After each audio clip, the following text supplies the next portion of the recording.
How would you describe the film for someone who hasn't seen it? Well, it's the story of an old man who's had a very successful life. He was a scientist, and in the last years of his life, everything comes apart. His health, his family, and he's faced with questions he never asked himself before. This sounds like a very pessimistic story, but in fact it isn't.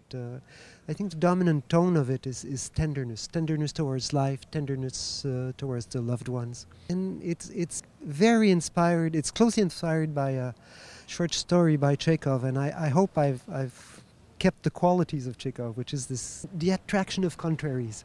What do you see in that main character? Is some of it is you? But I mean, because I know you and you're not melancholic to the extent that this guy's he's depressed, really. I mean, what do you see in this character that touches you, that speaks to you?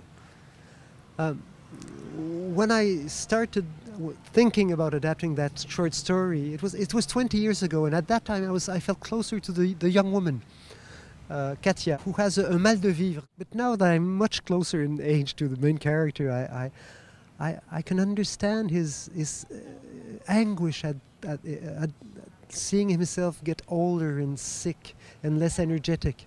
At the same time, his closeness to the person he loves most. So there's kind of a melancholy that I feel close to. How hard is it? I mean, the kind of films that you make are very concerned with spiritual themes and philosophical themes. Mm-hmm. How tough is that in today's world of, Marvel Comics movies and, even in Quebec cinema, big commercial movies? How tough is it to make those kind of movies and get them out there? Well, the movies get made, and people go and see them. Not masses of people, but still. It's certainly tougher than it was, but it still is possible, and there is out there a public for that kind of films. People who loved real cinema, who knew, who have affection for the history of cinema, and who think that cinema, like literature, can talk about big problems.